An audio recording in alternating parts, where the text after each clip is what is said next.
I want to start with a statement that, on the surface, feels completely backward. The humble man makes room for progress. The proud man believes he is already there.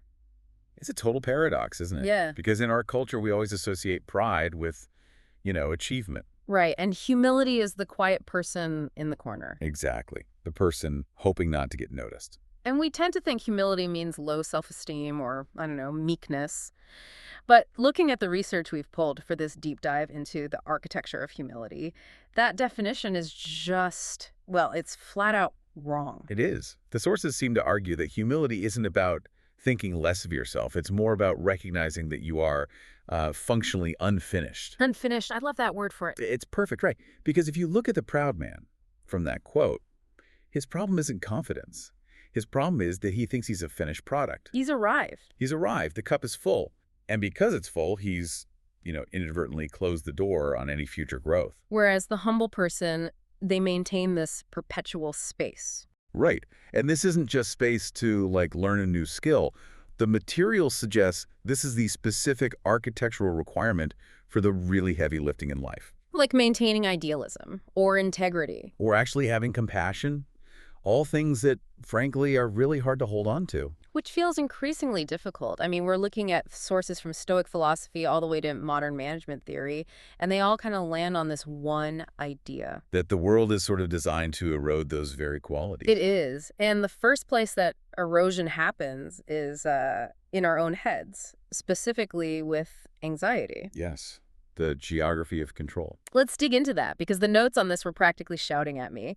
There's this reference to Epictetus where he asks a very biting question. That's ruthless. It is. He says, when I see an anxious person, I ask myself, what do they want? For if a person wasn't wanting something outside of their own control, why would they be stricken by anxiety? Oof. That's a tough question to sit with. It is. And I have to play devil's advocate for a second here. Because when I'm anxious, let's say I'm stuck in traffic and I'm going to miss a flight, it doesn't feel like I'm wanting something unreasonable. It just feels like I'm reacting to a disaster. Of course. It feels like a normal reaction. Yeah. But if you strip away the judgment and just look at the mechanics of it, what do you actually want in that traffic jam? I want the cars to disappear. You want the laws of physics and urban planning to bend to your schedule. I want to telekinetically part the Red Sea of Hondas, yes. And because you can't, you experience that huge gap between reality and your desire. And that gap is anxiety. The source material used this fantastic analogy of a strange religious cult. I loved that. The idea that we're all members of this cult where we sacrifice our own peace of mind to the gods of fate. We sit there gripping the steering wheel, cortisol spiking, thinking that if we just suffer enough, if we worry hard enough, the traffic gods might grant us an open lane. Oh, I am a high priest in that cult. I do it with the stock market, too. If I just stare at the ticker and feel sick to my stomach, maybe the line will go up. And that's the proud man thinking. It sounds strange to call anxiety pride, but it comes from this implicit belief that your will should reshape reality. And when it doesn't, you feel personally insulted. Exactly. Don't these cars know I have a meeting? So humility in this context is really just accurate map reading. That's a great way to put it. It's an accurate cartography of human agency. The humble person looks at the map and sees the border. Okay, I control my attitude. I control my effort. I do not control the traffic. It sounds so simple, but in the heat of the moment, that distinction is the hardest thing in the world to make. It's basically asking yourself, am I in control here? Or is my anxiety just driving the bus? And if you're not in control, that anxiety is just wasted fuel. Now, navigating traffic is one thing, but navigating a world that just feels more and more cynical, that's another beast entirely. Yes, the section on the heart that refuses to harden. It kicks off with that old cliche from the 1870s. You know the one. If you're not a liberal when you're young, you have no heart. But if you're still a liberal when you're older, you have no brain. And just to be clear, we're not talking about politics here. No, not at all. We're talking about the psychological assumption buried inside that joke. The idea that growing up or getting wise requires a certain calcification of the heart. That wisdom equals coldness. It frames cynicism as the realistic adult choice. And I think a lot of people feel that pull. You get burned a few times, you see how things really work, and you think, okay, the smart play is just to look out for myself. It feels sophisticated to be cynical, doesn't it? Safer. Totally. But the Stoics would say that's, well, a lazy interpretation of the data. They talk about dual truths. Right. So truth number one is Yes, the world is messy, evil is real, and naive idealism will get you crushed. Okay, fair. That's the evidence the cynic rests their case on. But truth number 2 is just as valid. We are all connected.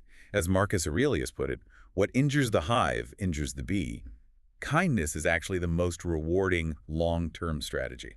So the cynic just picks truth 1 and closes the book? Exactly. The cynic says, the world is harsh, so I'll be harsh back. But the humble person has the intellectual rigor to hold both truths at the same time. So they're saying, I know the world can be a brutal place, but I'm going to keep a space open for generosity anyway. Which is infinitely harder. It's eyes wide open. Kindness, not naive idealism. And that's the key insight from the sources here, right? Being lucky enough to continue to live on this planet should not be accompanied by cynicism and coldness. If you're still here, you kind of have an obligation to keep the heart malleable. But you can't do that in a vacuum. If you're trying to stay soft in a hard world, you need backup. And this is where the notes took a really interesting turn into how we see other people. We're back to Marcus Aurelius. But not the emperor, the private diarist. That's such an important distinction. Meditations wasn't a book deal. It was his private journal. And a huge chunk of it is just him listing the good qualities of people in his life. My grandfather's patience, my teacher's work ethic, that sort of thing. Yeah, the source calls it showering in virtues. What a great metaphor. It is. He felt dirty from the grime of Roman politics, so he would, mentally wash himself in the virtues of others to feel clean again. Here's the catch, though. For a lot of us, if we're in that proud man mindset, seeing someone else's brilliance doesn't make us want to take a shower. It makes us jealous. It triggers a threat response. Right. If I see someone crushing it at work, my first instinct isn't, oh, how wonderful. It's, why isn't that me? Or, what corner did they cut? That's the competitive zero-sum mindset. If you have more virtue, that must mean I have less. But the humble man sees other people as a library. A library? How so? Well, if you see someone with incredible patience, the humble response isn't envy. It's, oh, look at that technique. I could try that. You can just borrow the book. It's free fuel. It turns everyone you meet into a potential teacher. And it saves you from what that Robert Greene quote says. Oh, the one about history being a compendium of human stupidity. Exactly. If you don't learn from others, their wins and their mistakes, you're just doomed to repeat all that stupidity yourself. Speaking of stupidity, we have to talk about the environment we're all operating in. Because it's one thing to admire virtue in a journal, but it's another thing entirely to stick to your principles when it feels like everyone around you is winning by cheating. This is the idea of moral inversion. That's David Brooks's term, right? Yeah. And he uses it to describe a culture where the things that used to be reputation killers, scandals, lying, selfishness, they become, weird badges of honor. Or at least they're not the career enders they used to be. Right. And this creates what the sources call the what the hell effect. I know this feeling. You look around, you see the liars winning, and you just think, why am I even trying to play by the rules? What the hell? I might as well join in. It's a very seductive thought. Why be the only sucker playing fair? So what's the humble countermove here? Because the proud response is either to join them, which is cynicism, or to, stand on a soapbox and scream at them, which is self-righteousness. The humble response is much quieter. It's defiance. It's the realization that, as the source puts it, no matter what other people do, our job is to be good. That sounds noble. It also sounds incredibly lonely. It can be. The text talks about living in the dredges of Romulus, basically, living in a sewer. But it makes the point that just because you live in a sewer doesn't mean you have to be a bottom feeder. This connects to that quote from Michael Gervais about signals versus noise. Right. He argues that for people with a deep sense of self, which, requires humility, the external world is all just noise. The cheering, the booing, the likes, the criticism. All of it. It's noise. The only signal that matters is internal. Was I true to my first principles? So you stop looking at the scoreboard of who has the most stuff, and you start looking at the scoreboard of, did I keep my word today? And that has to be enough.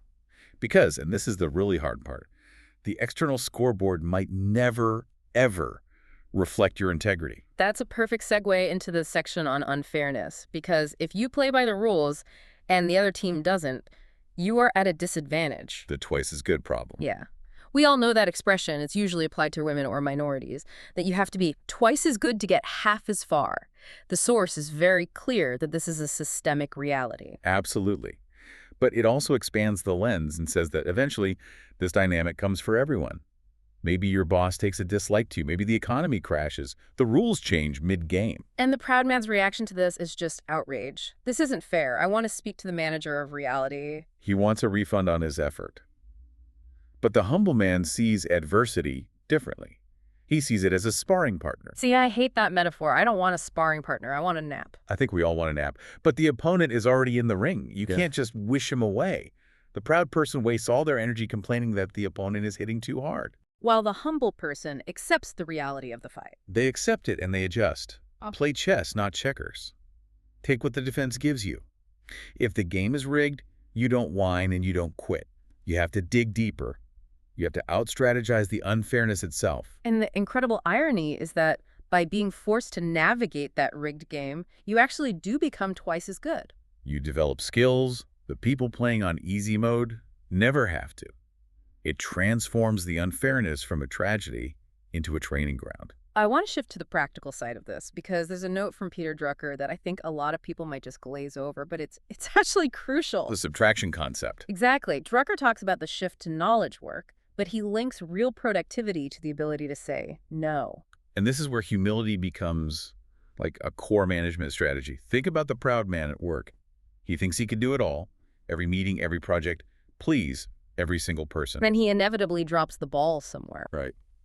Humility is the uncomfortable act of looking at your limited time and energy and just admitting, I cannot do everything. It's the courage to subtract. And that is a courageous conversation. It's walking into your boss's office and saying, look, I can do A and B exceptionally well, or I can do A, B, and C poorly. What results are you actually paying me to achieve? That is terrifying for most people. We're wired to say yes to everything. We are. But saying yes, when you really mean, I hope I can maybe squeeze this in, is actually a form of arrogance. Humility is knowing what you're there to do and ruthlessly eliminating the noise. So humility clears the calendar. It clears the calendar and it clears the mind. Which brings us to the final part of the source material. And honestly, it's the most poignant. We've talked about traffic, work, cynics. But this whole thing ends with love. And a quote from Franz Kafka. You will lose everyone you love, but the love will always return in new forms. Man, that hits like a truck. It really does. And you might ask, what on earth does this have to do with humility? Well, my first thought goes right back to control. When we love people, we want to keep them exactly as they are, right here, forever. We want to freeze time. The proud view of love is possessive. It's mine. So when loss inevitably happens, a breakup, a death, a kid leaving for college, the proud man feels it as a personal defeat, a robbery. He's fighting the current of the river. But the humble view admits that we live in that river. Everything is always moving. Humility is the understanding that you cannot clutch the past. If your hands are balled into fists, holding on to what was, they aren't open to catch what's coming. They're too full. Humility is the act of opening your hands. It's making room. It goes right back to our very first point. The humble man makes room for progress. In this case, he makes room for new forms of love to enter. It doesn't mean you don't grieve. Of course not. It just means you don't let grief calcify you. It seems like that's the thread tying all of this together. Whether it's traffic or cynics or unfairness or grief, humility is simply the refusal to become rigid. Rigidity is death. Adaptability is life. And humility is the ultimate form of adaptability. Okay, so let's wrap this up. We've thrown a lot at you. If we had to boil this down to a kind of field guide for the humble, what are the key takeaways? I think we can pull out 5 clear habits from the text. Number 1, interrogate your anxiety. Ask yourself, is this a control problem? If it is, stop trying to bend the universe with your mind. Number 2, reject that cynical equals smart trap. It takes way more brain power to stay kind than it does to get cold. Number 3, use the people around you as a library of virtues. Don't envy them, study them. Let their excellence clean off some of your cynicism. Number 4, ignore the external scoreboard. When the world is rewarding bad behavior, the only signal that matters is your internal one. Was I true to myself today? And finally, number 5, play the hand you're dealt. If life requires you to be twice as good, don't argue with the ref. Just get to work on being twice as good. There's a Simon Sinek quote in the notes that I think it lands the plane perfectly. We don't have to know all the answers. People are always willing to help if we are humble enough to let them know we need it. That's the secret weapon, isn't it? Yeah. The proud man has to be an island. He has to know everything. The humble man gets to tap into the collective intelligence of everyone. It's such a relief, honestly. You don't have to be perfect. You just have to stay open. And the sources leave us with this one final thought that I just love. Saints are the sinners who never quit trying. You don't have to be a saint today. You just have to not quit trying. And, as the journal says, the best way to get something is simply to begin. So begin with humility. Thanks for diving deep with us today. We'll see you on the next one.